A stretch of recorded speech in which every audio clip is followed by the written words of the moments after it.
want to say something briefly about the oral investigations. Now, in respect of oral, significant work is going on in relation to the investigations of the allegations of looting of state resources contained in the oral report submitted to me a few weeks ago. In view of the fact that these matters are still under investigation, I will not go into the details as I have done with, the case of Eduboahin.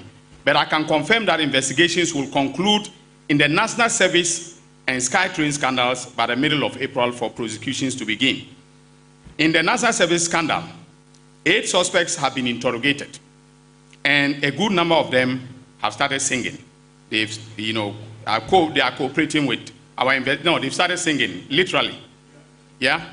So we will give you details of their songs at the appropriate time. In view of the fact that, so indeed, we now have evidence of payments that were made into the accounts of the top executives of the National Service by vendors, private vendors, and staff of the scheme. We also have evidence that in November 2024, and listen to this carefully, the CEO of the National Service Scheme and others paid a Ghanaian MP to kill the story in the media and to defend them. Now, this is a developing story, and more will come out very soon. In respect of Sky Train, we can confirm that the 2 million was paid at the request of the chairman of the board of directors of the Ghana Infrastructure Investment Fund, that is GIIF, Prof. Ameya Ekunfi, and then and then the CEO, Mr. Solomon Asamoah, who is currently hiding in Senegal. We tracked him first and noticed that he was in South Africa. So he left Ghana somewhere around February 2nd, the 2nd of February, to South Africa. So we were monitoring him in South Africa. And then he left South Africa and is now in Senegal. When we contacted him, he told us that he will not come to Ghana until I think, no, he didn't say April, 3 months from now. Okay, so he's giving us 3 months to come to Ghana, very much like Ken Oforiatta, right? It reminds me of Ken Oforiatta. So he says he will come to Ghana in 3 months. So we are patiently waiting for him. If he wants to be tried in absentia, that is his choice to make. But we have the prosecutorial authority to, prosecute him in absentia. And of course, the person who acted with him to transfer that money, the Prof. Ameya Ekunfi, is in the country.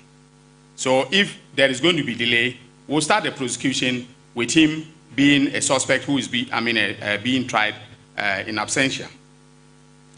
So on the Sky Train, we noticed that there was no board approval for a transaction, and the conditions precedent to disbursement had not been met.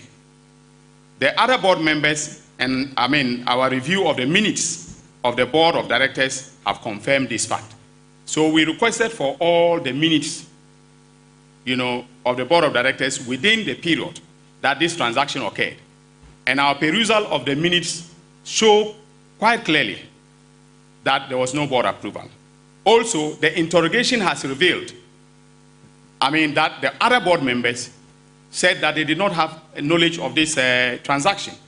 In fact, there was one of the minutes where one of the members questioned why the GIF was in a hurry to make payment for this transaction. And no, answer of any significance was given to him by the 2 persons who, schemed and transferred $2 million of taxpayers' money to a Mauritius company.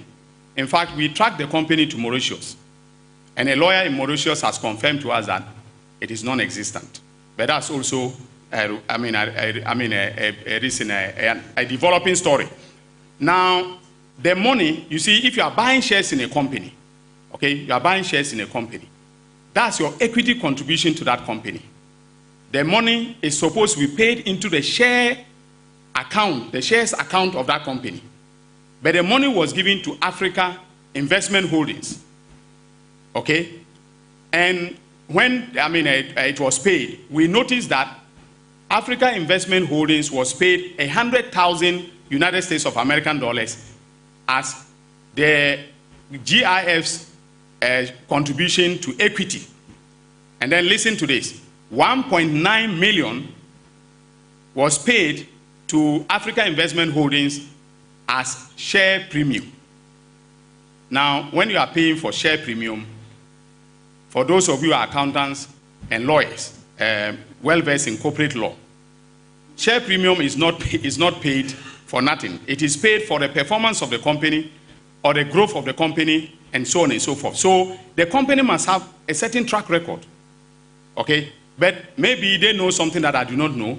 And in the course of investigation, we may know why. Maybe there is some other principle for paying a share premium, to a company, an SPV that you just incorporated. All right? And I believe that the accountants will confirm that with share premium, it's easy for the directors to take the money than when it is the share, when the money is in the actual share account. So it can tell you that this was done with some criminal enterprise, in mind. But again, I'm not prejudging anything. If we come across evidence, okay, that shows that they are innocent, I will not go to court. I told this country that I will not take anybody to court unless I am convinced that there's evidence to prove the guilt of the person beyond reasonable doubt. And as I've laid out, you can tell from what we have done. And I must thank the Economic and Organized Crime Office, the director, and especially the deputy director in charge of operations, Raymond Archer. He led the operations. And on a weekly basis, we met, got briefings, himself, myself, and my deputy, and the team. We got briefings. We didn't talk about it. So I want to let you people know that when I'm investigating something, I will not give media interviews.